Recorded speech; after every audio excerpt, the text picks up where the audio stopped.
सात संगत जी, प्रेम से कहना धन निरंकार जी। सात संगत जी, आज दासी आप लोगों के बीच उपस्थित है जगत माता बुधवंती जी के जीवनी के बारे में कुछ अंश लेकर के। सात संगत जी, बात 1963 की है।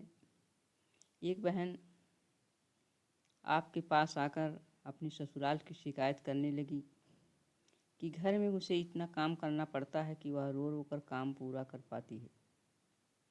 अभी उस बहन की बात समाप्त नहीं हुई थी कि जगत माता जी ने कहा, बेटी, यदि घर के सदस्यों को भी बाहर के महापुरुषों की भांति देखोगी, घर के कार्य बोझ न मानकर सेवा भाव से करोगी, तो एक तो आपको थकान नहीं महसूस होगी, दूसरे यह घरेलू कार्य भी सेवा बन कर आपको आनंद प्रदान करेगा। तुम्हारा शरीर भी तंदुरुस्त रहेगा और मन भी प्रसन्न रहेगा। अपना दृष्टिकोण बदलो, दुनिया बदली हुई नजर आएगी। साथ संगत जी, उस बहन ने माँ के इस सीख को गांठ बांध लिया।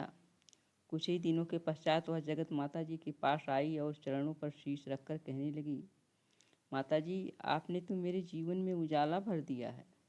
मेरे घर में खुशियों की बहार आ गई है। जब से मैंने आपका दिया हुआ नुस्खा अपनाया है, तब से मेरे घर के सभी सदस्यों का व्यवहार ही बदल गया है। मैं अपनी जेठानी को कहती हूँ, बहन जी, आप आराम कर लें, मैं सेवा का अवसर मुझे दे दें, तो वह आगे से कहती हैं, छोटी बहन समझकर मुझे प्यार से कहती हैं, तू छोटी है, बड़ी का अधिकार अधिक है, तो सेवा भी मुझे अधिक ही करनी चाहिए। जा तू 2 घड़ी आराम कर ले, फिर इकट्ठे संगत में चलेंगे। सचमुच आपकी दवाई तो हर मर्ज की दवा है। सत्संग जी, वह बहन यह बोलती जा रही थी और माता जी के पास बैठी एक और बहन कह रही थी, बेटी, जगत माता का नुस्खा क्यों ना काम करता।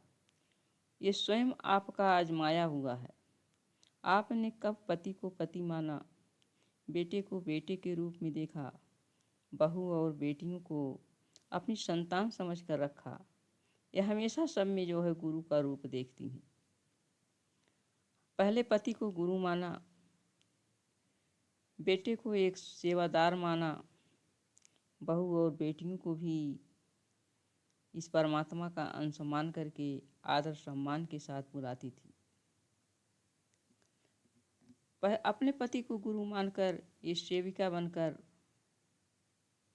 कार्य करती रही, सेवा करती रही, और अब पुत्र को गुरु मानकर उनके हर हुक्म को करने के लिए स्वयं तत्पर रहती हैं। बहू की भी बहू ना मान करके गुरु की पत्नी मानकर अदब से बात करती हैं। साथ संगत जी, जब दृष्टि इतनी ऊंची हो तो सृष्टि स्वर्ग जैसी क्यों नहीं नजर आएगी।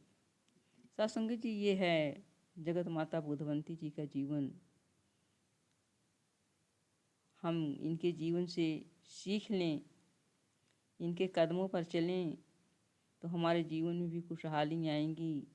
आज देखा जाता है गृहस्थ में इस कार्य धंधा के लिए तमाम प्रकार के विवाद होते रहते हैं, क्योंकि हम गुरु की सिखलाई को घर में लागू नहीं कर पाते हैं। और हम गुरु की सिखलाई घर में लागू नहीं करेंगे, केवल सत्संग तक ही सीमित रखेंगे, घर के लोगों को रिश्ते के अनुसार ले लेंगे, ये छोटी है, हम बड़ी हैं, ये देवर है, ये जेठ है, ये बहू है, हम सास हैं, आदि आदि बातें। साथ संगत जी, जब इन रिश्तों को अपने घर में हम कायम कर कर रखेंगे, तो हमारे घर में सास का अहंकार, जेठानी को जेठानी का अहंकार, बड़े को बड़े का अहंकार, छोटों को छोटे का अहंकार, ये घर में रहेगा, तो साथ संगत जी, कोई किसी में परमात्मा का अंश नहीं देखेगा। जब परमात्मा का अंश नहीं देखेगा तो सेवा भी नहीं करेगा, और जब एक दूसरे में सेवा का भाव नहीं होगा तो साथ संगत जी विवाद होगा कि हमने ज़्यादा किया, वो कम किया।